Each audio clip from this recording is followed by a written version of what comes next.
Buenas, vamos a meternos de lleno con la Ley Orgánica de Protección de Datos. Para quien se esté preparando para la Guardia Civil, estos conceptos son absolutamente cruciales.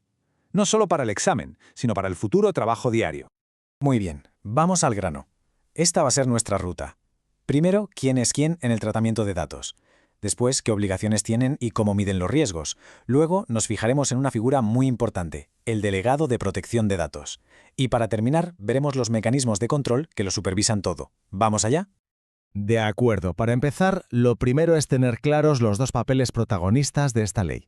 Entender la diferencia entre el responsable y el encargado es, sin duda, la base para comprender todo lo demás. A ver, la distinción es muy sencilla pero vital. Pensemos en el responsable como el cerebro de la operación. Es quien decide por qué y para qué se van a usar los datos.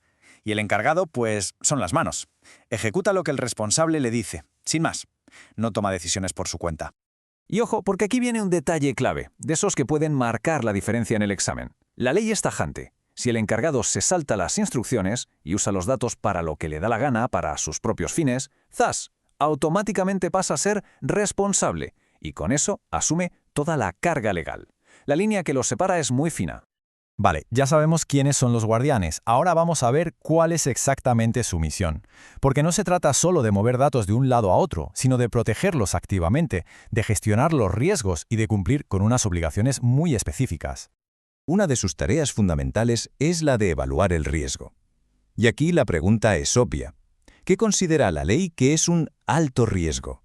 Es decir, ¿qué situaciones concretas deberían hacer que se enciendan todas las alarmas?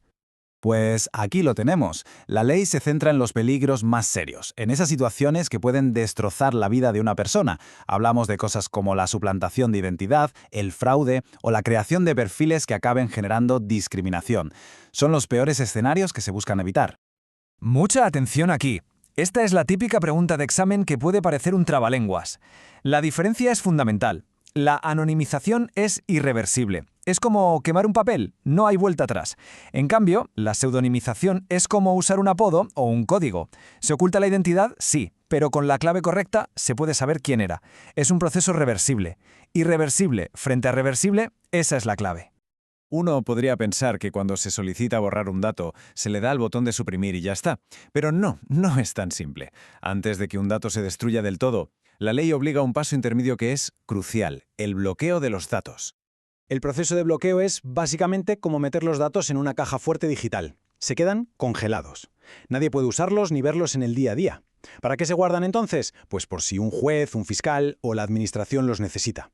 Y solo cuando ya ha pasado el tiempo legal y seguro que no se necesitan para nada, se procede a su destrucción definitiva. Bien, avanzamos. Ahora toca hablar de una figura que actúa como el experto, como el supervisor interno de todo este sistema. Es el delegado de protección de datos, o por sus siglas, el DPD. Es la persona de referencia sobre este tema dentro de una organización. Pero claro, no todo el mundo tiene la obligación de tener un DPD. La ley es muy clara y especifica qué tipos de entidades, por la naturaleza de los datos que manejan, sí que están obligadas a nombrar uno. Como se puede ver, la lista es bastante larga. Incluye desde colegios profesionales y universidades hasta empresas de seguridad privada o centros sanitarios. El factor común suele ser el mismo, o manejan datos muy sensibles o tratan datos a una escala masiva. Este artículo es literalmente el escudo del DPD. Es importantísimo porque le garantiza independencia. Significa que no se le puede despedir o castigar por hacer bien su trabajo, por señalar un fallo, por ejemplo. La única excepción es que actúe de mala fe o con una negligencia muy grave. Esto le da libertad para actuar sin miedo. Para que nos quede claro, el DPD es el puente. Es la persona de contacto oficial entre la organización y la máxima autoridad en la materia, que es la Agencia Española de Protección de Datos. Es el interlocutor principal. Y ya para ir terminando, vamos a ver los mecanismos que están por encima de todo esto. Las reglas del juego que aseguran que todos los guardianes de los datos cumplan con su deber.